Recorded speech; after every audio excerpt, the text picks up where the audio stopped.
So when we talk about security landscapes in the Arctic, this really ties in the, and I'm going to be a little controversial here, the fact that I think we're in a stasis when it comes to observing. So here's a context.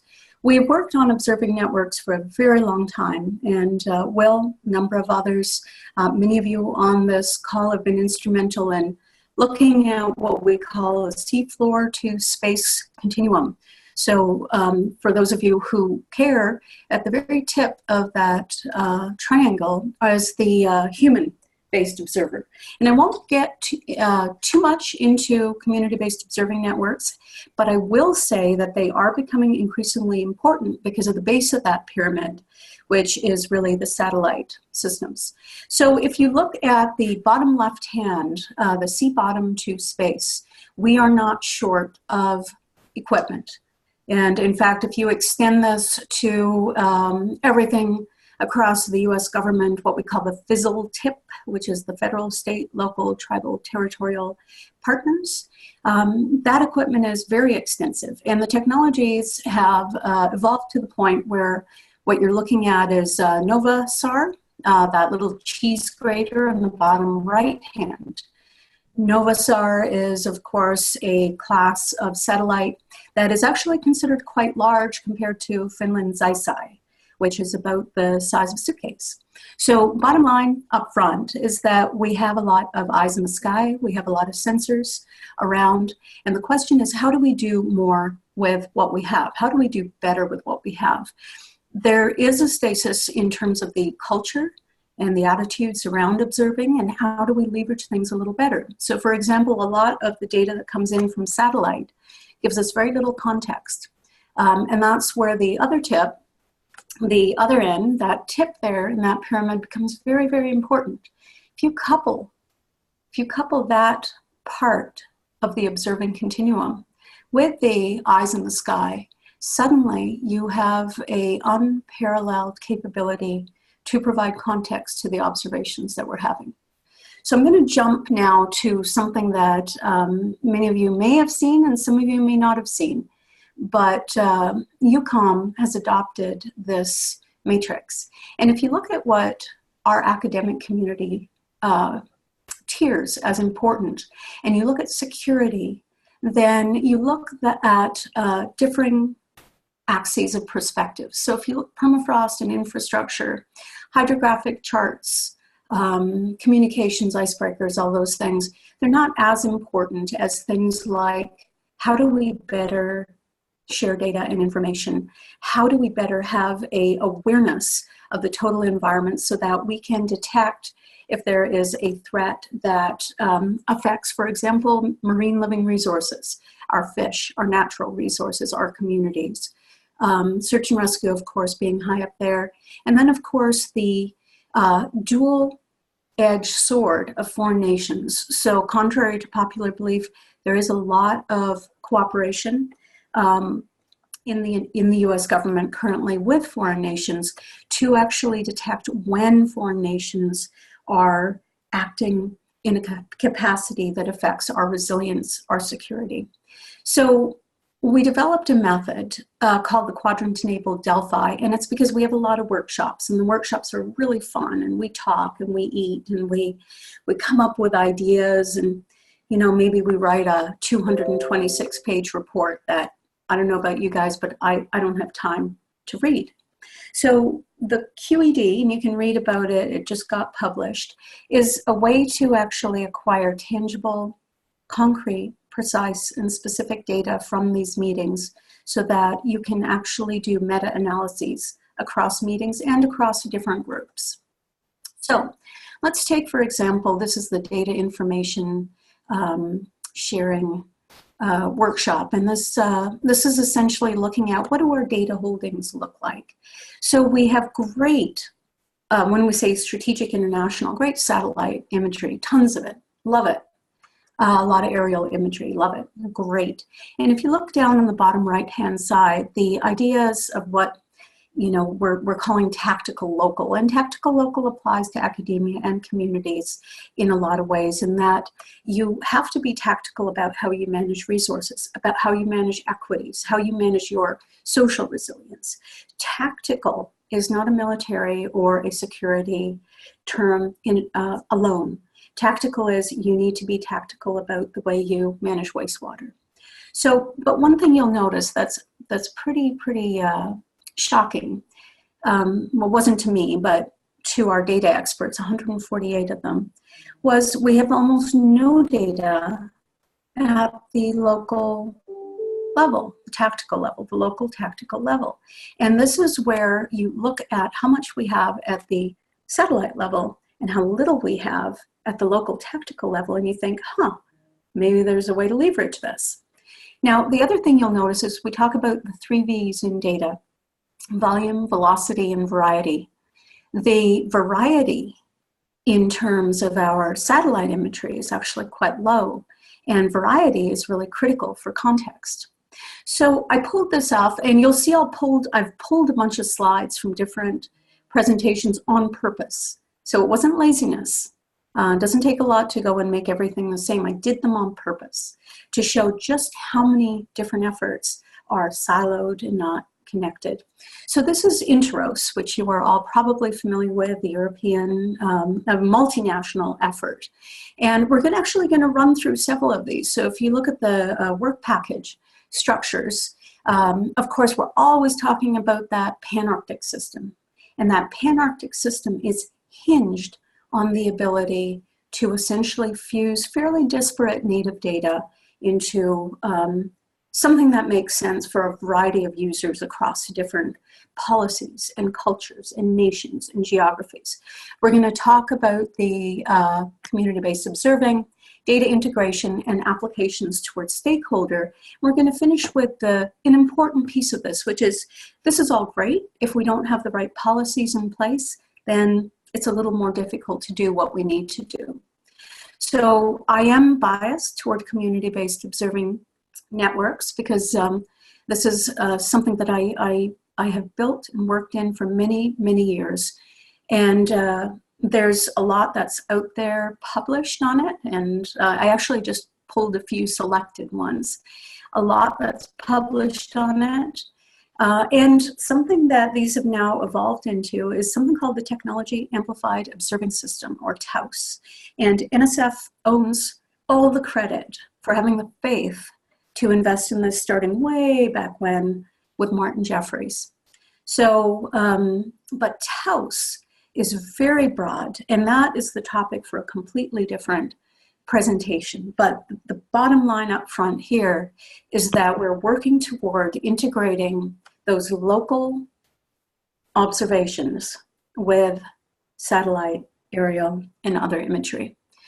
So data fusion for wisdom. So we always talk about data, and academia, we fall into the trap of thinking that if we have a lot of data, we will actually have good decision making. And in fact, we just published a paper with data that shows that that is not the case.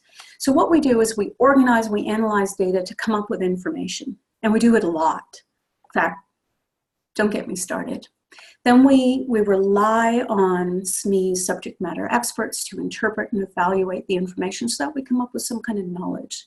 But understanding the thing that gives us the wisdom, the thing that gives us enough context to know this is something we can use, this is an opportunity, or this may be a problem, or this trend has reached a critical point at which it may or may not be reversible.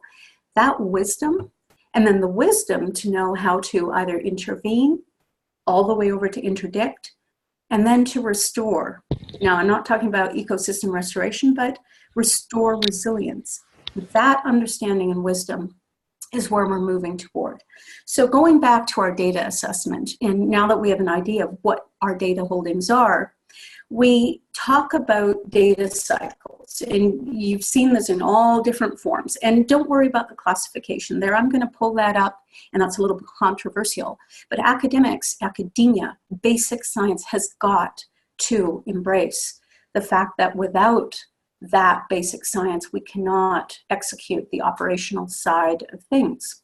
So we're going into a new cycle, the idea of acquisition, retention, translation, aggregation. authentication. How authoritative are these data in an information era where I can plant anything in your system, and even in some very tight systems? I want to know that that is authoritative data. The contextualization and then the dissemination is very important. So as part of one of the hats I wear, I am the program leader, don't even know what the right term is. I've built a big data advanced analytics framework. And what this does is, instead of moving giant chunks of data back and forth, for a variety of reasons, it's just not going to work. First of all, it's too expensive. You corrupt the data every time you do it, and people just aren't going to do it. Data warehousing, data archiving, all this stuff. So what I'm doing instead is using genetic algorithms and essentially this idea of machine learning. I am not an AI aficionado. I do not believe that AI is this magical solution that will save us. Machines are incredibly fast. They can be accurate, depends how you structure those algorithms, but they're very stupid. So man is very slow. I disagree with the inaccurate, but brilliant. This right here is the world's only quantum computer. So bottom line up front here is we're taking the ability to look at data holdings, be able to run analytics on those holdings, move the analytics up so that they are agnostic of the data holdings themselves or the native data formats, and we're able to create an ecosystem in which you can aggregate and fuse information based on very specific needs. So what? Who cares? Okay, Lil, that just sounded like gobbledygook, and I don't know what a genetic algorithm is. That's another presentation. Essentially, we have information from the past, and we have distant past, which we've also published in. How can you learn something about the future from the distant past? We have the near past, and we have the present. In the present, what we're always trying to do is we're always trying to model the future. And there are many futures and many outcomes. And there is no single modeled future. There are many possible futures. So this is, of course, all the scenarios work that goes on. And so what we're doing is we're taking the data that come in from observing systems. So these are all the sensors. And we're saying, okay, so we have a set of patterns that existed in the near past. We can't go back too far. So we're not going back, 100 years just because of the way our sensors are built. But we're saying, let's take our algorithms, which are essentially generate offspring, and these offspring are fitter than the parents, and then fitter than their parents, and then fitter than their parents. And we say, what in these data sets, what patterns exist that are so consistent that we can expect them in the future? And we take those expectations and we look at data coming in and we say, where do we think this might go given these conditions?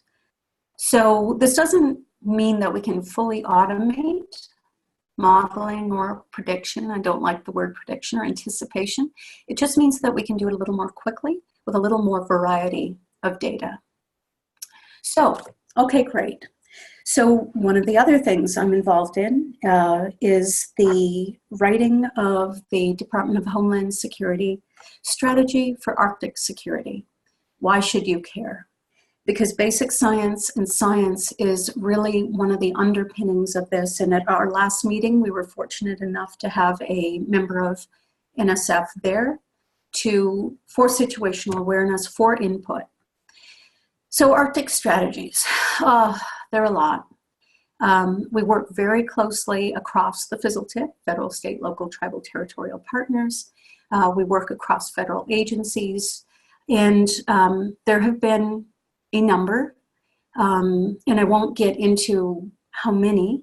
Of course, this is a requirement this is a requirement. We can't not have a strategy for Arctic security. So how do we do it best? And I've really lined up stakeholders here on purpose because I want this community to know that this isn't a strategy being developed, off here, and who cares about the science. DHS is extremely concerned about the science because that science underpins operations. And that's where the basic and the operations have to be married. So federal, state, local, tribal, territorial, international partners. Of course, I work very closely with a number of our closest partners. So Canada, of course, having a very tight shared Arctic space. And that is something I really want to emphasize. If we do not secure our eastern flank, so that's a Davis Strait, we own the Bering. Canada owns the Davis. Without understanding the science and the connectivity across those two through the Arctic continuum, our science won't be as good and our strategies won't be as good. So here are the goals of the strategy. Very simple. Maintain functional awareness of all domains and risk environments, our environmental intelligence. Secure the Arctic region, borders, and infrastructure.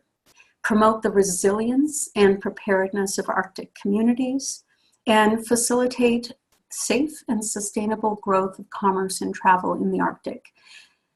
Contrary to popular belief, the sea route is important, but not the primary route that is seeing growth. I will ask everybody to unmute and tell me, what do you think? What do you think if it's not? I know we always talk about the shipping routes are going to open up and it's going to be tomorrow and it's going to be horrible.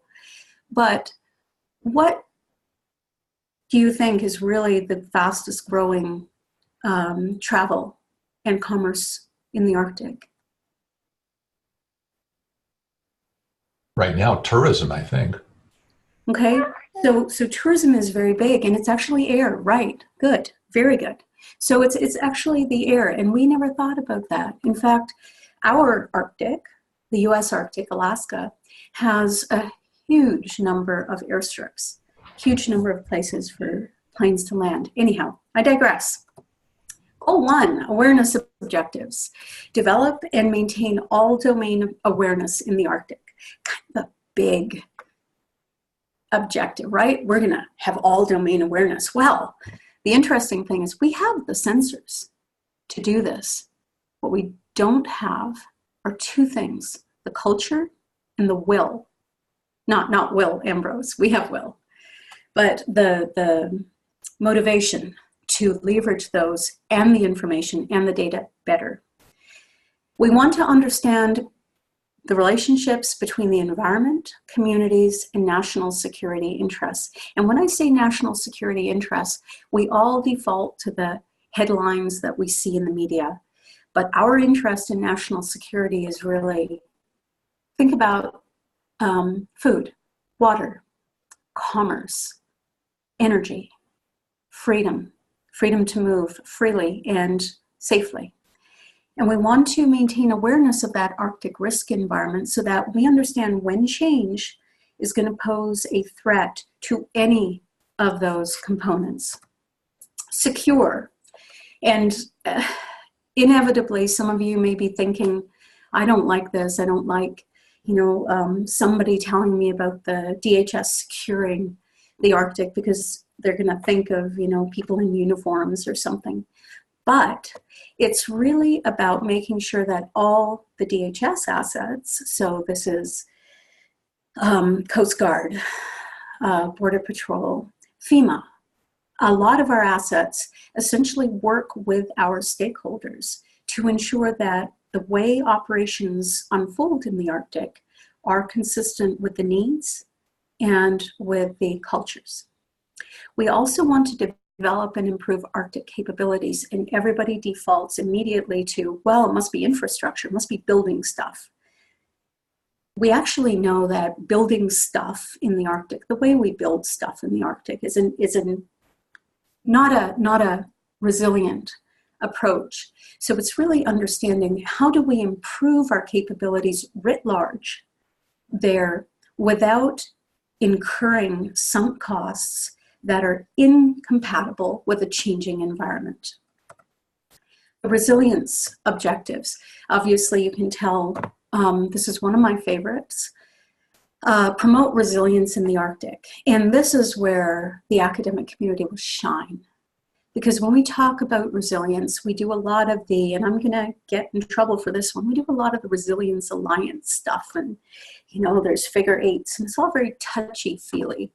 But we want to really be very specific about, okay, we know change is coming. That's the way it is. Nothing we can do to change that significantly. So how do we prepare for it? How do we make communities better able to help themselves in all arenas of security? And then how do we unify response and planning operations so that those aren't willy-nilly and helter-skelter? The facilitate objectives are to enhance Arctic governance, to support transportation system growth, and partner with stakeholders to integrate security into their operations. So rather than this centralized, you know, bully pulpit, thou shalt, or the parent, it's more, how do we work with the stakeholders to help them help themselves so that if something is needed, it's basically, okay, what do you need? Here's what we're going to do, and meet us halfway. So that's it in a nutshell. I really want discussion, and I know that may be a bit for everybody, but if you want me to go back to any slides or revisit anything, please just let me know. Thanks. Thanks, Lil. That was certainly a lot of information. I can see you've been very busy since I last sat down with you.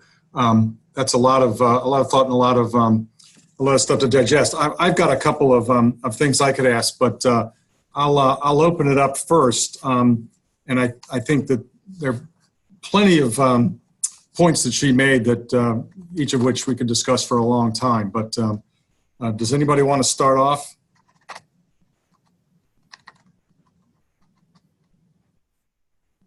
Don't be bashful. Hi, this is Diana Bull at the Sandia National Laboratories. I was just kind of wondering, what do you think is kind of unique to observing for security? Like, what are the unique requirements, or how is it that the lens of how you interpret the data changes? Like, how is it that you think security really comes into the observing network framework that you're bringing forward and have talked about? So that's a wonderful question, actually, and it really depends, doesn't it, on how we define security.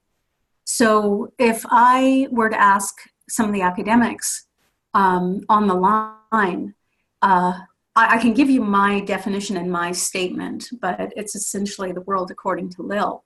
I actually am curious how some other people define security. So to give you a bottom line up front on that, the functional requirements of observing for security mean that we have to structure the analysis or the algorithms that we work with in such a way that there are essentially tripwires or thresholds. And I can't actually pull up what I'd love to show you. So I've split them up into 3 lines of effort. The first line of effort is called its anomaly detection. So it's at what point is something no longer baseline noise? At what point is it an anomaly? You know, woo, woo, woo, this is an anomaly. And so that's called tripwire. LOE2, not relevant here. LOE3 is what are the bigger patterns of change that may present a future that is a surprise. So, and I actually want to go back to the intros thing because I forgot to say something. But on this slide, what if we are anticipating a future Z down in the right-hand corner in the green if future Z, in the distant futures, actually, let's go near future. What if it's D, delta, D, and we're anticipating D? But we're anticipating D because we don't have a knowledge of all the possible futures. And that one is called seams. What do we currently not know? We don't know because we are looking at D because a model or 3 told us to. Sorry, that was very convoluted. How do other people define security?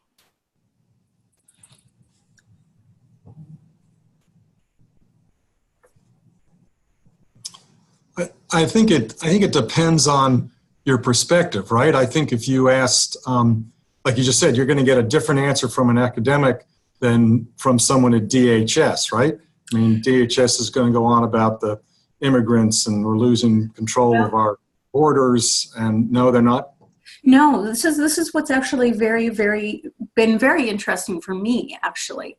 I think the definitions of security are actually closer than we think. So Ignatius, I'm not going to embarrass you, but I'm kind of going to call on you, but I'm not going to embarrass you.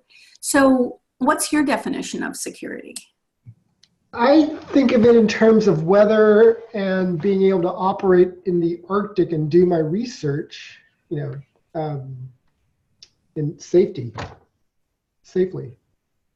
Okay. Right, safely. So safety. Okay, Peter, I'm not going to embarrass you, but I am going to call on you if you don't mind. Did you say Peter? Yes, Griffith. I was afraid of that. I'm a little adrift with the talk. I'm trying hard to hang something on it that I feel like I understand, and it's pretty tenuous. I mean, there's I forget what it's called, the pyramid of security or something like that. I mean, first thing that you need is you need food, you need shelter, you need a community to live in. I mean, there's a number of things that are basic for security before you even get to threats like armed insurrection. I think maybe Ignatius, when he's referring to safe movement to his research sites in Alaska, a fundamental part of security is having rivers that freeze over. It's so much easier, you were talking about the air travel, but it's so much easier to move around in the north in the wintertime than it is in the summer. And people who live in the region very much depend on a frozen environment. So we are undermining the security of the region by creating a world in which rivers that were once safe to travel in the spring or in the fall are not. Peter, that's actually and I spent 15 years traveling those rivers, and I was living there for 15 years, and it was 15 hard years. Yes, I agree. I would say that, you said something very initially that was food, water, security. I am going to also put something out there that the Arctic is not a cutout from the world in terms of driving some of that change. So the circumpolar vortex, as you know, retains quite a bit of the aerosols and quite a bit of the compounds that contribute to that change. So there is also the deep dive on the adoption of technologies and livelihoods that have driven some of that change. Oil and gas extraction, a number of commercial entities that have driven that change. So that's the only thing I'll push back a little bit on. But food, water, security, energy security, basic things people need to live, absolutely. Those are things that we're concerned with. But I'll take it a little bit broader, just to be provocative. I think security, you're talking about frozen rivers and everything, or Ignatius, get into your research sites. I think we get we feel insecure when it's not predictable. So if we knew, when the rivers were going to freeze, or we knew then we'd just get a float plane. And, and if Ignatius knew he had to deal with heavy ice or no ice or a storm, then, smart guy, he'd probably figure it out. I think it's the lack of prediction right now that you don't know, what you're going to get, one field season to the next, 1 week to the next. And that affects your food security.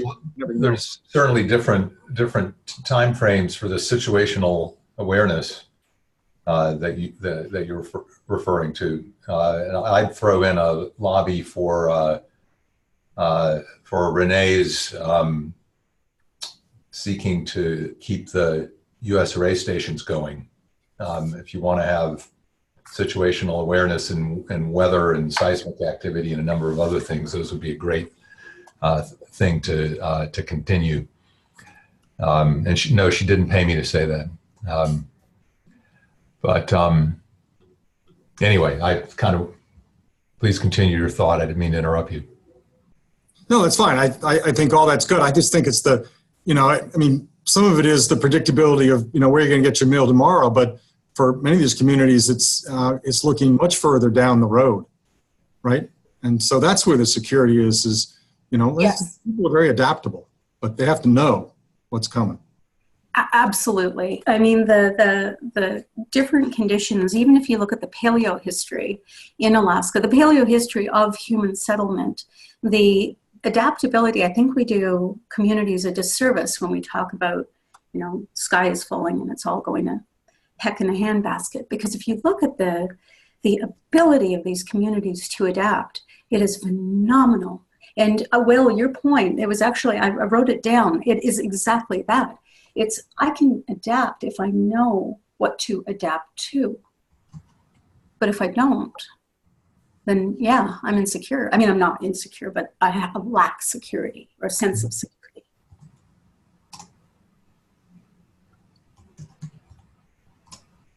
Any other thoughts on that subject? We have a new person. Is that Zhongren Wu?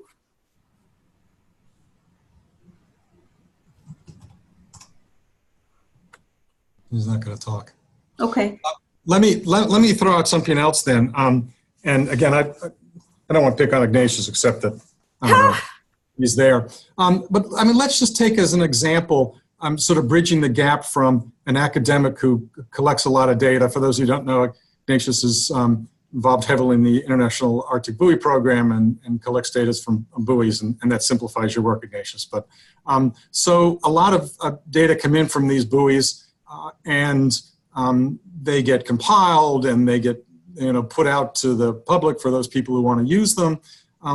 But how do we use those data to enhance security? I mean, it's certainly not incumbent upon Ignatius just because he has a pile of money that NSF gave him he collects the data and he makes it available to the community, and is that where his obligation ends? And then who picks that up? And how are those data then used? And how do you know that whoever picks it up are actually using the data properly and know how they were collected without getting back to Ignatius and checking things out?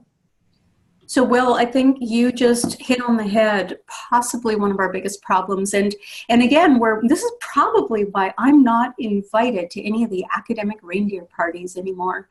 Is that I think academics need to change. I think we need to shift our culture a lot. And we can do it without violating, for example, NSF's mission of basic science.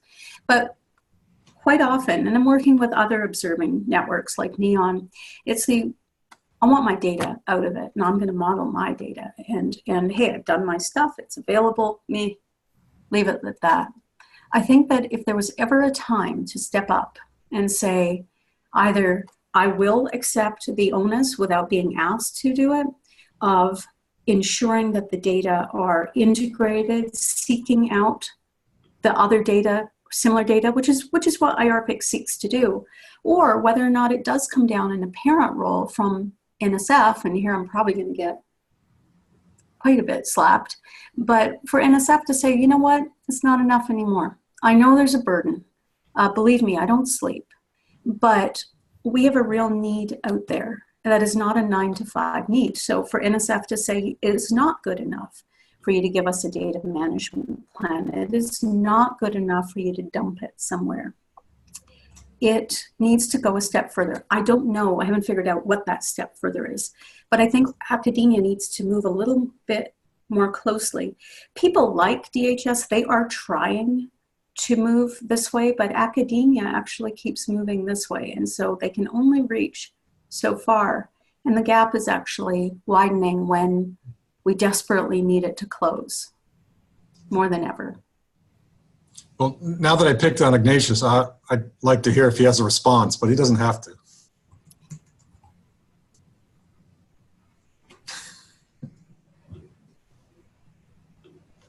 Yeah, you're trying to say something profound. You're muted. Well, he's smiling. Sorry. I don't know if I have a response. I mean, I try to move towards communities and serving, the data as well as I can to whoever can use it. So I don't necessarily feel like I'm drifting away from security and. Not on purpose, but it's the discovery piece. It's not. It's the challenge of data discovery, because we're piling tons of it and it's hard to discover, I guess, is the thing. I mean, you're not a drifter. I know you're not. So how do you prod people to do that? Does NSF, Frank's on the line, does NSF have some initiative as part of navigating the new Arctic for data discovery that would allow people to get together and jump from the knowledge to wisdom box? I love that graphic.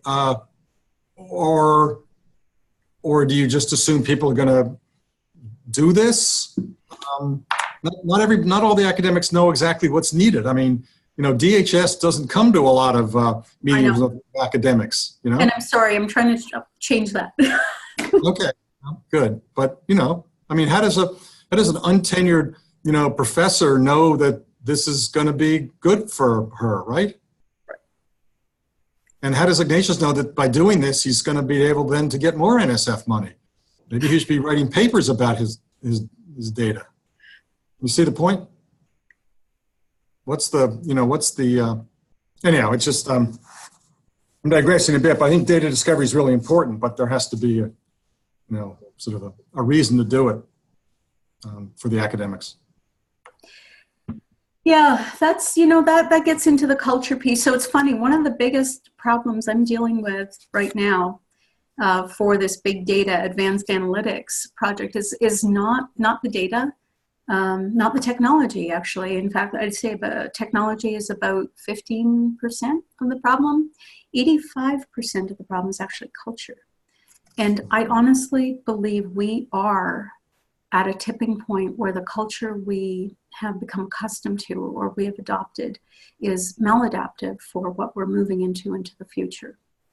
So, I mean, Frankie hit it on the head. What motivates? It's culture. I don't know. I mean, what motivates me is a realization of the need, but I don't know. Other thoughts? This has been a nice discussion with about 3 of us here. Yeah. Or. Well, I think there are efforts. So this is Sally McFarlane. I mean, there's certainly efforts within the IARPIC data group to develop structures that make it easier for people to share data. I wish, Peter Pulsifer were on and could talk about some of the efforts they're doing, because I think there is a recognition that we have a lot of data that could be more useful if it were more available to people. But I do think it's difficult sometimes for people to know what efforts are the most valuable in terms of sharing their data with others. People aren't always aware of how others might be able to use their data in different ways. So I think that's one of the things that a little more information sharing about how different data sources are useful to people beyond the person who took it could be useful. Examples, So, Sally, one of the things that I'm going to throw out there, it's a little out there, is that I actually think one of the easiest ways to do it is to not have people share their data, but have them sign essentially an MOU, which they already are required to make their data available anyhow. Sign an MOU that allows their data to be accessed by an algorithm, a fetch, essentially it goes. And people get nervous. They're like, well, what kind of algorithm? You know, what's it doing in my data? Where's it digging? But that's actually the way we're approaching it. So we're not asking people to give us their data or share their data. We're saying, will you allow access to our algorithms? So there's really no effort beyond an MOU that says, or it's not an MOU, somebody's going to say, no, it's not the right term, but an agreement that says, yeah, you have access to this data set. And then you I think that's valuable, but I wonder how useful the data is without additional metadata on top of it. And I think it needs the metadata. Yeah, but I think that's where we struggle a lot actually in the community, is understanding what metadata is the most useful and how to apply it in ways that are not a huge burden on the investigator. I mean, I say that as someone who managed an observational program, and all of our data is freely available and we have metadata, but we have a data team that's specifically funded to do that. Whereas, you know, within a single PI's project, they don't necessarily have that kind of support to do that. So how do we enable that for them, I think, to make it easier?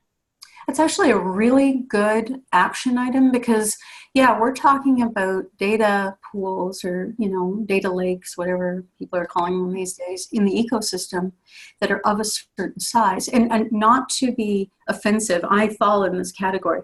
We're not talking about the puddles, but if you get enough puddles, you have a lake, and then that's actually a very good point. That's a very good point. So, thanks. Yeah, I'm sorry Peter's not here. He actually sent me an email saying he was hoping to, but he was traveling. But I may direct him and also Sandy to listen to this recording, because I think there's been some valuable discussion here. Does anybody else want to weigh in on some of these topics?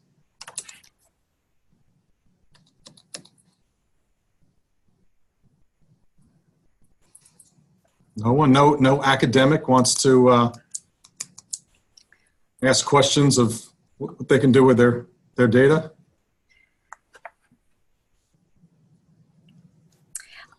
This is Peter again. I kind of come from the quasi-academic, being at a NASA center and in a project management role where I am constantly beating the drum about data sharing. And the culture has gotten a lot better. It's more I've been doing this long enough to have seen a real shift from just a few trailblazers in sharing data early and often to that being much more the approaching the norm, at least. And very few people in the US any longer